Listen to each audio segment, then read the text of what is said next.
Welcome back. You're watching Newsx. I'm Uday Pratap Singh. Our big focus this hour, the Prime Minister's Advisory Committee report has named 400 million dreams, has shown a 12% drop in domestic migrants from 2011 to 2023. According to the working paper by the EC to the Prime Minister, the number of domestic migrants has stood at 40.2 crores, which is 28.8% of the population compared to 37.64% as per the census in 2011. The report has also found out that overall non-suburban unreserved second-class passenger numbers in 2023 are lower too. The report concludes that lower migration is due to availability of improved public services and economic opportunities.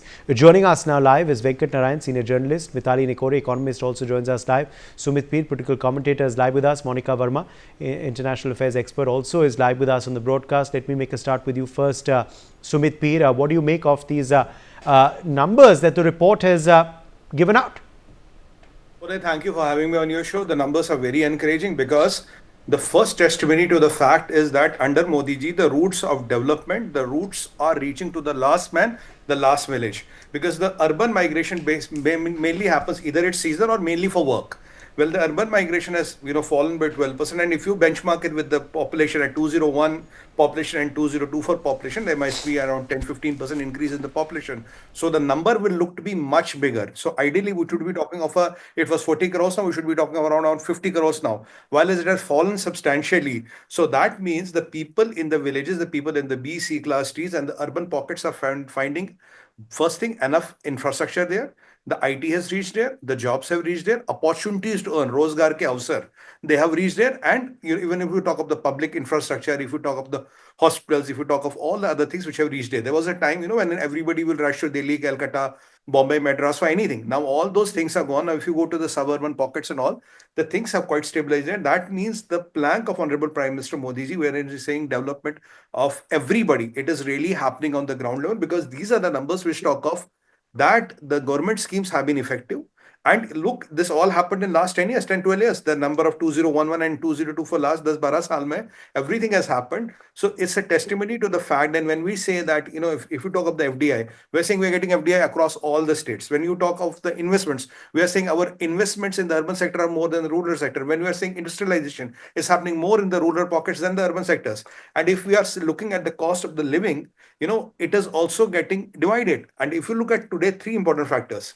If you look at the white goods sales on Deepavali, which happened now, majority of the sales came from the rural pockets. If you look at the two-wheeler and car sales, where are the majority of the sales coming from? Again, from the rural India. And if you look at the sales of gold at 80,000 rupees, 10 grams, tola, at this Dhanteras, we did the highest amount of gold sales in last around a decade. We have beaten all the records. So when you look at these numbers and when you look at this survey, put them together, the image what you get, the people are happily employed and there is enough money and disposable income in the market. That is why you have these things in white goods, you have in cars, bikes and gold sales, and the things which was there to stop this people coming to the streets and all for work, that seems to be really giving results on the ground. That means they are meaningfully and productively employed wherever they are living. And that is how you will change the demographic of India. That is how you will change. And let's not forget, sir, we have more than 800 million youth, and this demographic dividend is going to be there with us for next 70 years. If we keep on going this vocal for local, right? One district, one product. All these schemes, and then opening those IITs and IIMs in the, in Guwahati, in Jammu, in Udhampur, you take them to the far-flung Silchar and all that. So ultimately, with these magnets coming up, it has created the feasible environment for people in those regions to find enough opportunities of earning there, live a better lifestyle, rather than coming and living in a cluster in a Delhi. They are living in their homes and towns. They are buying TVs, they are buying cars, they are buying mobile phones, they are using internet. And overall, the stature, what we assumed and presumed is really working on the ground. Now, these data and the sales of the white goods and all is a testimony, no, because when we look at from both the sides, it looks to be that everything is working as per plan and the government is doing a fantastic job with it. Okay, let me in fact take that across to Mitali Nikore as well. Mitali Nikore, what do you make of the findings of this report, and what are the factors you believe have led to this as well? Is it better economic opportunities, policy implementation on ground? Is this a post-COVID effect? So thanks a lot, Uday, for bringing me into the conversation. I completely agree with Sumit ji that, at the end of the day, this is a testament to three or four major initiatives which have actually transformed the country. The first and most important one I'd like to mention is the PM Awas Yojana, that is the affordable housing scheme. See, what we are actually finding is that there is a huge number of rural persons, people in tier 2 cities, tier 3 cities, and even in tier 1 cities who are now able to access affordable housing. So, when you are able to access affordable housing, your migration will stop because you will say, okay, if I'm living in Delhi or if I'm living in Mumbai, if there is affordable housing available, I would rather invest in that affordable house under the Awas Yojana in the name of the woman of that household. That also creates a situation where it's not only the man who moves from the rural area to the city, but the entire family, and therefore the family's migration status becomes, out migrated in toto, and then there's not that much of back and forth movement that's happening. So that, elevation from a rural to a peri-urban to a fully tier 1 city is happening thanks to the PM Awas Yojana. That's the first transformative change that has happened.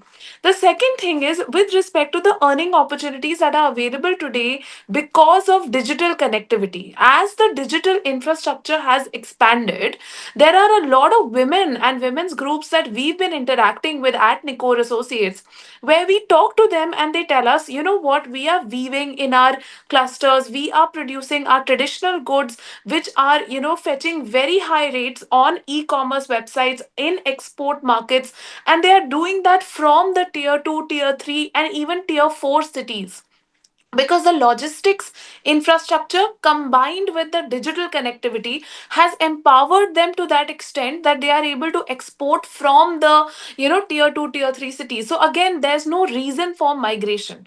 And the third aspect is, around the availability of commercial infrastructure in tier 2 and tier 3 cities. I mean, today if you go to any tier 2 or tier 3 city, you don't think that you are not able to get the brands that you want. You have malls, you have eating outlets, you have cinema halls, all of them at the same almost level as a tier 1 city, and with the added advantage of there being less congestion, less traffic, better air quality. So there are a number of advantages in tier 2 3 cities, and often the road connectivity of these 2 3 tier cities is very good with the tier 1 city which might be close by. For example, like a Mumbai, Pune, or Delhi, Gurgaon, or Delhi, Noida. So these clusters are coming up around the capital cities across the country, which is fueling the growth in a cluster fashion as opposed to just concentrated in one single 5 kilometer radius in the center of a city. So I really think that this is reflecting these three massive trends. But the Awas Yojana and the consistent investment in affordable housing in the name of women has been transformational for this country. Back to you, Uday. Venkat Narayan as well. Venkat Narayan, come in here on the findings of this report. What do you make of it? What do you believe has led to migration figures are coming down in the manner that they have? What are the factors and the reasons that have contributed to this? Uday, I have a different take on Okay. this. You see, India's population today is 146 crores.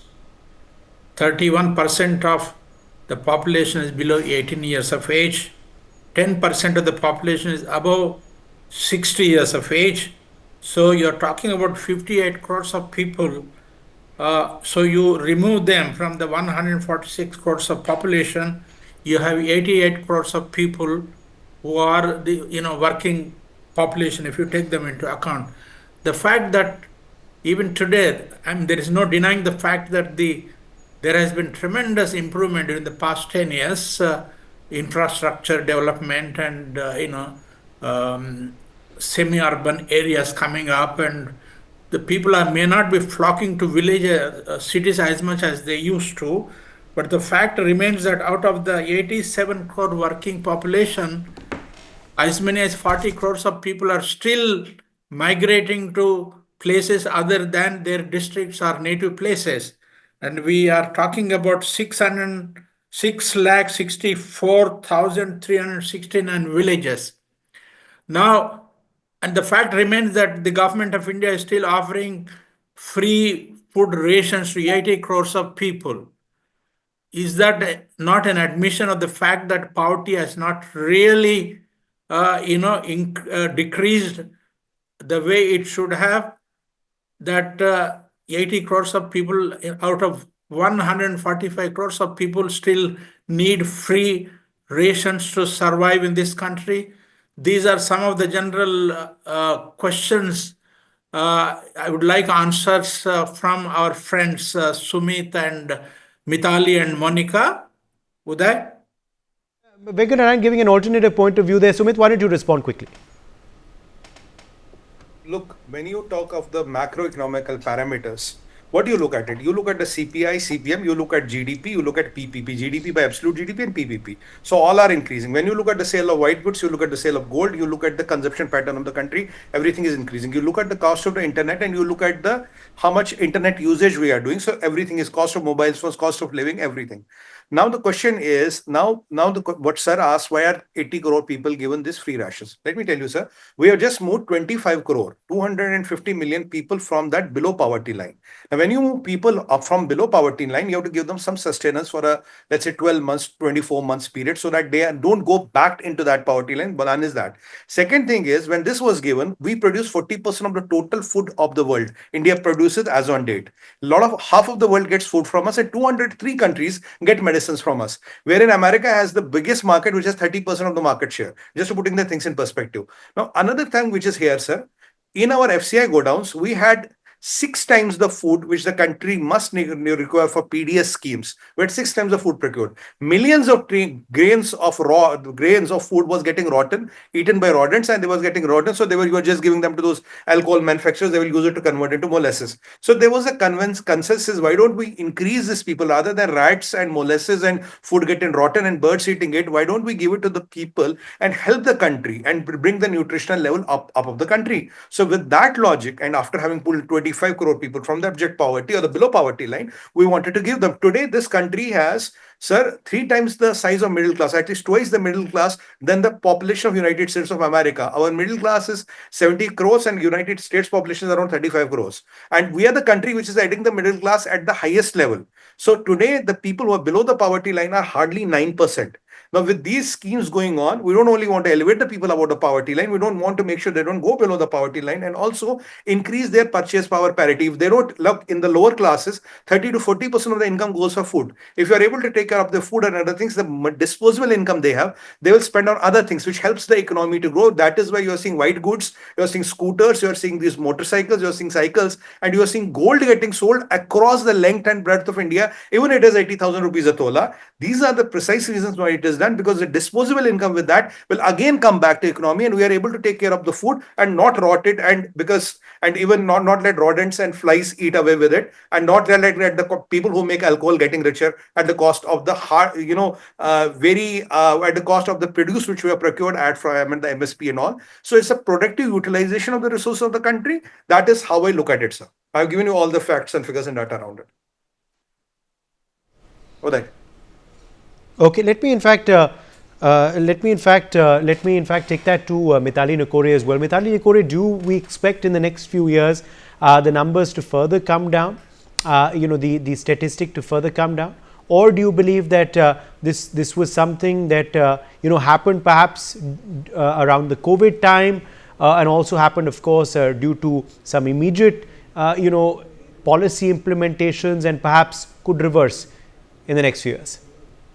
So Uday, thanks a lot for bringing that question. And, also to just respond to, I completely agree with Sumit. I think in my school days, Venkatji, we used to hear about, we had a chapter actually on agricultural production in our economics classes. And at that time, we used to learn about the fact that, there is almost 100 million tons of grain every year excess, which is getting eaten away by rodents. So I recently visited a go down for wheat in Madhya Pradesh. And now they are using this technology called silo bags. which actually allow for 3 feet of storage in a silo bag, which is completely climate resilient, to store the wheat and to also actually improve the distribution of this wheat. So now that we have these technologies, now that we have this infrastructure in place, it makes sense not to let our crops, which are produced every year, that is rice and wheat, rot away. I'm not disagreeing that we need to move away from only producing rice and wheat. I'm not saying that everything is perfect.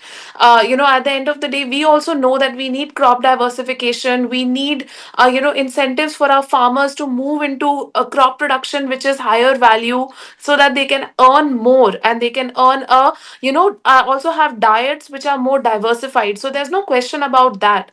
But at the same time, it cannot be denied that this we are not a country which is giving income support and social security to each and every citizen at this point. That social security is actually being distributed through the food grains. So, when people ask, oh, is that an indicator of poverty? I would say the reverse. It's actually an indicator of the country's wealth, that we are able to ensure a basic level of food security for each and every person in the society, especially the neediest, classes.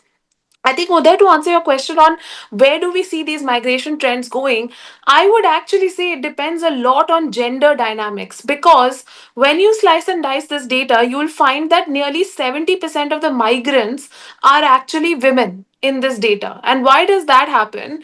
In our country, the migration for women is always higher because of marriage. Wherever the male counterpart goes, wherever the husband goes, and of course, even fathers and brothers, but much more, after marriage, a woman will change her household. So she moves from rural to urban, or even within urban, or even within rural areas, from between states.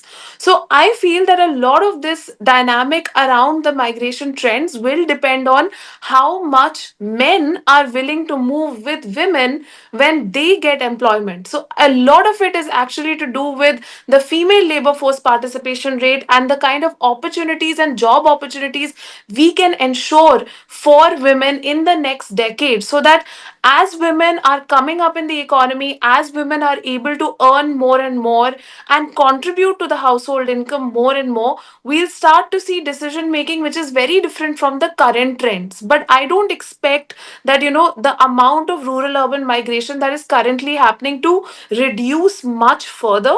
We will see some amount of rural urban migration, but it might become is to be lateral. expected rather than a further drop. Fair enough. Monica Verma, I believe, has also joined us now.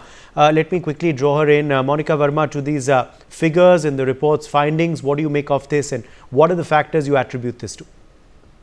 I think I totally agree with what Sumit ji and Mitali ji have said so far. Being an optimist, I look at the numbers in a very positive way. Because see, we're not talking about here small numbers. It's 11% of the migration that has come down within a decade. So I think that means a lot. If people, and that too at a time when India's population is increasing and a large section of this population comprises of youth who require jobs, and still if the migration has come down, I think all this data needs to be, connected and then needs to be analyzed that migration actually has, it's coming down. And I think in future, the picture may look even better. And if anecdotal evidence counts at all, Uday, I just went to Odisha for some professional work last week. I just returned today. And what I observed after, so the part of my job required me to interact with a lot of youth from different districts of Odisha. And what I observed when I talked to them was something that completely changed my perspective of interacting with Indian youth. Since I'm from a foreign policy and international relations background, I don't really get to, get into the country's interior parts as much. But when I spoke to them, the kind of, knowledge that they displayed, the kind of, love for their district, and especially I'll tell you, each of them had an idea about how their district can play a role in growing India's story. So I spoke to this girl. She was from a district where many rare earth minerals are present, and you won't expect a 15-year-old to know that these are the kind of resources that her district has. Yes. And she was not just one example. There were other youth as well, and each of them knew what kind of economic opportunities their hometown, where they're currently studying in government schools, have the potential to offer. So I think that gives you, it may be an anecdotal evidence, but if you transpose it to a bigger level, you can actually understand it's not just the Odisha story, it's the India story. I think all over India we can see that people now have this rare luxury of staying back in their homes with their parents and still, Then do you expect a further reduction in the days ahead? Absolutely, of course, Uday. In fact, I think this report is sort of an exception, and I think I read somewhere in the report only that such data is not it's not revised or it's not given on a regular basis. I'll again say with the caveat that I'm from an IR background, not from the background of migration, and like especially inner country migration is not my area of expertise. But yet I believe that if 5 years down the line, or maybe even 2 years down the line, or of course 10 years down the line, if we are studying a similar data set, then we can definitely come at a conclusion which would say that migration in India, especially internally, this rural to urban flocking, or growth being centered only in certain urban centers, would come down. So I think that's a great thing. I would want India to follow a Germany or a Japan model of development where growth is widespread, rather than the Western model, especially the American model. Yes, where there are Monica, point taken. I'll come back to you. Let me quickly draw in Venkatarayan once again back onto the broadcast, because he wanted to hear out Sumit's and Mitali's counters to your alternative viewpoint. You've heard them out, sir. Do you agree with them, or are you sticking with your stand? I'm not disputing the fact that there has been remarkable development in our country during the past decade, or since we became independent 75 years ago. But the fact remains that most of the migrants, internal, they only undertake gig work, means, construction work, driving taxis, or, doing manual labor and things like that. And the fact also remains that 1/3 of our population is illiterate, and 1/3 of the population is semi-literate. Only 1/3 of the population is really, well educated. Now, you see, if all the 788 districts in our country had manufacturing facilities or to provide jobs, so people living in our 6,64,369 villages will be happy to move around in their own district. If they have a home in their village, they can go to work in this manufacturing or whatever facility where they can get a decent wage, go there, work during the day and come back to their native place or something, So we have to look at the future in the next 25 years. If we are going to be a Viksit Bharat, this should be our target. Literacy rate should be 100%, and people should get decent jobs and not having to go to Delhi and Bombay or Hyderabad or wherever to undertake work as domestic servants, Yes, or cooks, or taxi drivers and so on. Uday? Yes, no point taken. All right, let's leave it at that. We've run out of time. My thanks to all of our guests for joining us on this discussion. It's time for a very short break.